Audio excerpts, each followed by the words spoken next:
James Craig lived in the city of Aurora, Colorado, where he worked as a prestigious dentist at Summerbrick Dental Group. Craig had 6 children and a beautiful wife. They both met at University of Missouri and decided to open a dental office together. They had been married for 24 years, and Angela was optimistic about their marriage. However, James had a different approach.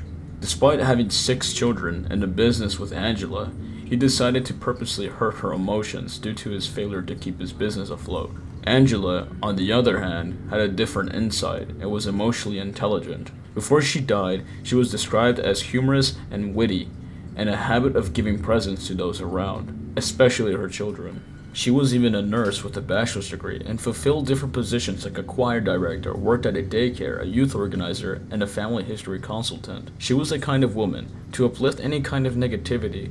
Her presence is enough to emit light in a dark room. Angela's most endearing traits were showing up to everything: family and friends' weddings, funerals, graduations, baptisms, birthday celebrations, reunions, service projects, and when holidays rolled up, she would spend time with her own family at home, then spends the rest of her day at her friend's home. However, James was beginning to crack. He had all these accomplishments, but his business was failing. He had no time to really be with his family. Instead, he spent most of his days inside the office waiting for customers. There's no real explanation why Craig would do this. He was a deeply religious Mormon who came from a good family in Kansas. People were jealous of his success and wished they could be intelligent like Craig. He wasn't so intelligent with his money because he would borrow a loan of $5 million and failed to pay the bank in time. He was reckless with his money, that he took his team to vacations like cruises in different countries and bought microscopes that go for $3,000 and toys for the dental office. His former colleague stated, "When he filed bankruptcy, I kind of figured that it was just going to become a whirlwind effect. He was purchasing luxurious and expensive items which are super cool if you're actually using them." James had a gambling addiction and traveled to Las Vegas where he lost $5,000, and this does not include the flight trip or the hotel that he had to rent for weeks. In 2021, James' dental office filed bankruptcy, and his behavior started to change. He would purposely call his wife names and mentally abuse her, and eventually ask for a divorce during Christmas. The situation gets worse as James would find her passed out on different occasions in their home. She was finding different forms to attempt suicide, but James revived her on every occasion that she was unconscious. Garin Kane was married for 24 years in Texas with 2 children and a husband.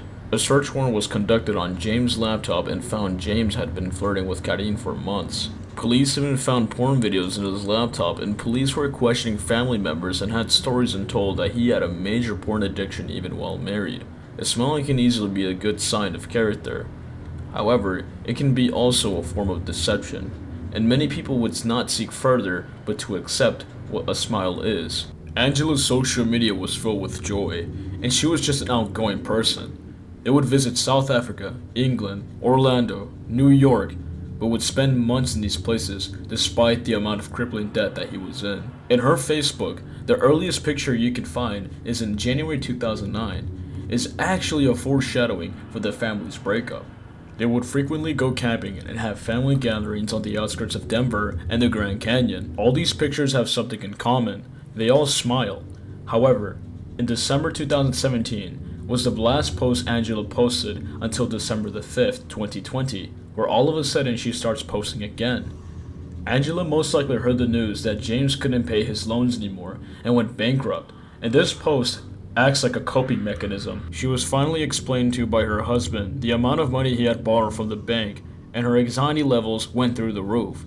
She currently knows the situation. Now all that she can do is to live with it because she felt a deep connection with James, but fell into a deep depression as James could no longer support the family. The children had no idea what dark secrets their parents were hiding. There could have been different ways that James could have avoided this. He was wealthy, but also didn't need to take out more loans. His friend, whose name I redacted, considered him as a risk taker, but filed bankruptcy in less than 2 years. His business was doing fine, but decided to take out more money for self-interest. Like I was explaining earlier, this picture, like all other pictures, is all fake. It's not their true selves. It's odd to me that Angela takes pictures next to her husband in the same year that James files bankruptcy. She frequently spoke to friends and family members about the situation. They felt helpless and couldn't help her but to tell her to leave him. but still loved him dearly. This picture is evident that her depression was going to start taking over her body. The woman that could emit light with her presence could no longer shine like before, as she would become uninterested with close friends and personal activities and would talk less with coworkers. Angela was about to begin her workout routine with her husband and would prepare a protein shake or a pre-workout shake, in which James was encouraging her to take an extra scoop of protein because she was feeling sluggish and sore. Angela happily agreed and took the extra scoop and went to work out with her husband. A couple of hours passed by, and Angela became nauseous and weak. But earlier that day, after Angela's questionable death, the police got a hold of her phone and came to a conclusion that her husband was the main suspect. Angela, in her own mind, thought it wasn't a big deal, that it was actually the workout that cut a huge chunk of supply from her oxygen and couldn't breathe right. While Angela was dying slowly, James flew his mistress from Texas to Colorado, and this just proves that James didn't give a single fuck. This is also applicable to Karine Kane, who had 2 children and a husband of 18 years. Their messages were intimate in nature and contained sexually explicit conversations. Karen called Craig honey and ended the conversations with "I love you." According to investigators, he flew her to Colorado for 2 days, while she was in dying of pain, then flew her again to Colorado for 4 days. She immediately went to the emergency room and was sweating profusely, and her muscles were beginning to tighten as if someone was squeezing her arm. She took specific medications to keep her up on her normal activities. Unfortunately, she returned to the hospital again, but the situation got worse as her health began to crumble. Doctors did various tests on Angela's body and concluded that arsenic and potassium cyanide was in her system. To many people, arsenic is an unknown word. Arsenic is a highly toxic substance that comes from polluted rivers that result from coal mining, industrial factories, and food such as seafood, rice, and poultry. The difference between organic and inorganic arsenic is organic arsenic is harmless to humans, but inorganic arsenic can be deadly to humans. Inorganic arsenic compounds are more harmful than organic ones. This can destroy blood cells and white blood cells, leading to fluid loss and hypotension. This is in reference to the random squeezes in Angela's body. Serious life-threatening effects can appear like vomiting, a rancid metallic taste with chunks of blood, brain damage, abdominal pain, and diarrhea. There was no hope for Angela. In this case, hope was not lost, as police found evidence of James buying arsenic metal. He even searched up, is arsenic metal detectable in autopsy from his dental office? Coincidentally, in his dental office, his closest friends witnessed James enter the exam room. In the exam room, there were all the computers and the lights were off, while the blinking light could be seen out of the window off the exam room. This was considered odd behavior, because James had an up-to-date computer in his dental office that he regularly uses every day. Approximately 30 minutes later, he left the exam room and texted his closest friend to not open a box that was being shipped to the office and keep it safe. A different employee found the box laying out in the open and decided to open it. It found potassium cyanide and arsenic metal. Note this, it was March 13th, 3 days before Angela's death. Time was running out, and the person who opened this package spoke to her coworkers about the situation. They searched up the side effects of this unknown substance and matched the same symptoms as Angela. They concluded that James poisoned his wife, the same man that took them to trips, and his contagious smile was all a cover-up to murder his wife. Text messages even showed the couple conversating through iMessages about the whole ordeal. Strangely enough, Angela even mentions that she thinks someone drugged her. Thank you so much for making my drink this morning. I just love you. I hope you have a great day. I'm so glad you're back in town. You're welcome, baby. I love you too. But my body isn't being affected by the caffeine. My stomach feels fine, but my head feels funny and dizzy. Very strange. It's been a week since you had caffeine. Maybe your body is saying no thank you. I did a full scoop of caffeine and a full scoop of vitamins. Is that how much you normally take? Because, I don't know, I'm super shaky.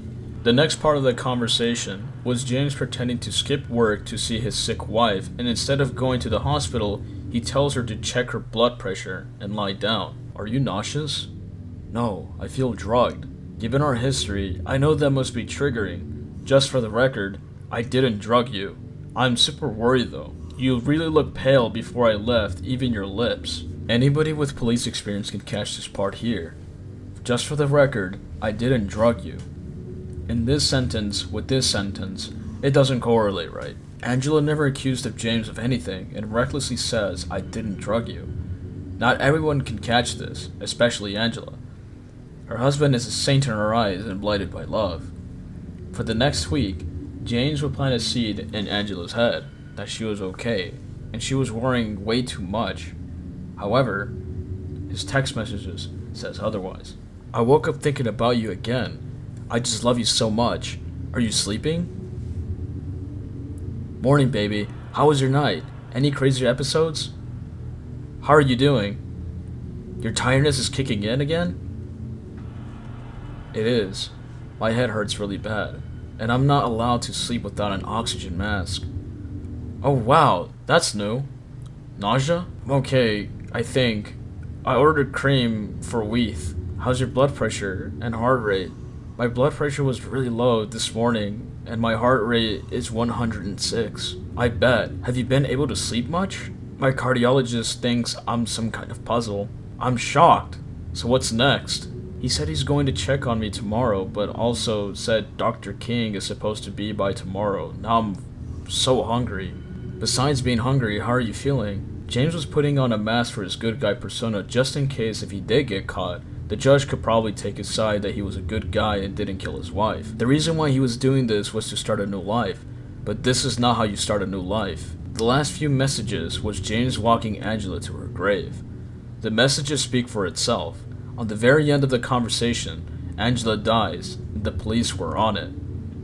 Detective Harris held a warrant against James and had access to his blue iPhone 13 and collected data from Dental Room 9. Harris opened his history and found unknown substances that doesn't particularly correlate with his job, but just to poison people. This was all what the police had to know to finally arrest him for conspiracy. Before he was arrested, the final nail was set to his coffin, as he told his close friend Ryan to never speak about the situation that he came up with, his dilemma. "Hey, if we were ever friends, please do this favor for me. Please don't talk about the situation that we just talked about last night, including any law enforcement officers. Let me paint the picture for you of what this has done. Yesterday, I had to tell my kids that their mom was not going to wake up, and they were there to say their final goodbyes. Imagine this. You just poisoned your wife, and you planned this for years, and take your wife's children to see her die on a bed. But guess what? The kids don't know that you killed her. Now that's the very definition of a circle of life." In the end of the messages, James was very aggressive and hyperventilating to his closest friend that he was a fake friend and didn't care about him. Yeah, I wouldn't care for a murderer either. The sense of entitlement from this man should have been checked a long time ago. Now, this is where it gets a little frightening. Angela's sister was told by Angela herself that she was drugged by her husband and was planning to commit suicide with lethal injection. But Angela didn't die.